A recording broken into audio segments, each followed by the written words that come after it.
I think there's a little bit more to Olivia, and I'm hoping that we get to kind of like explore all of that. And that, because I think even at the end of last year, I still didn't feel like she was whole, and I would like her to become whole, I guess. That's my wish.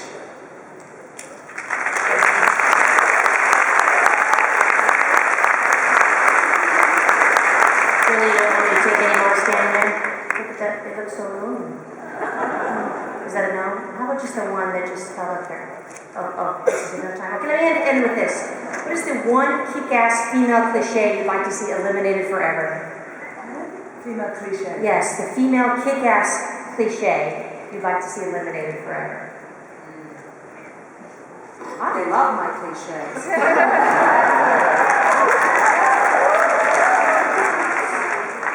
And thanks to the sci-fi community for being so good to us, to women and men.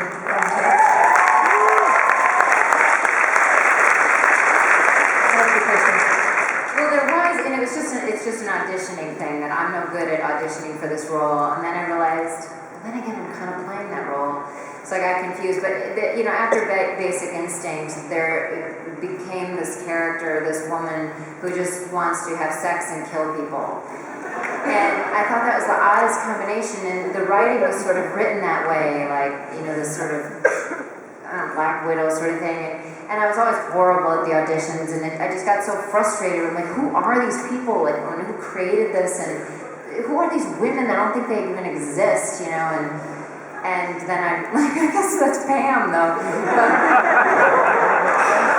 But yeah, I don't want to audition for that. It's when it's written in the cliche way. I guess Pam is just written better.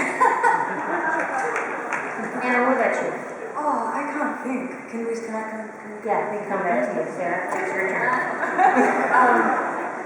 I grew up in Hawaii and I didn't see much Baywatch, but I'd be willing to bet you can't run in a bikini without it moving.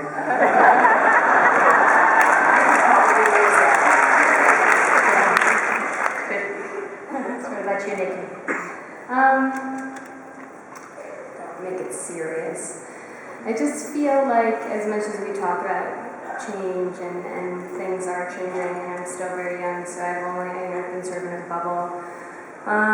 But I do know that, the issue of body image and what you're supposed to look like is not a non-issue. And I think all of us would be lying if we sat up here and said it's something we don't think about and we don't deal with the pressures on a greater scale than men do. And certainly in very specific cases in my career, it's become something that's talked about more than it should be. And it affects not just the roles we play in your career and the choices you make, but who you are as a person. And I think we could all do without that.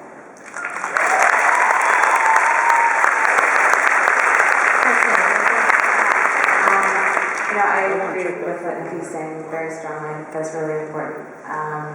That the stereotype of a certain kind of a body type being beautiful or whatever, I think we need to change that. And I think I've said already, I think it's important that we change our concepts of what strength and weakness are, and that an emotional woman is not a weak woman, and that a strong woman is not just someone who can, hurt someone physically. I think that's important too.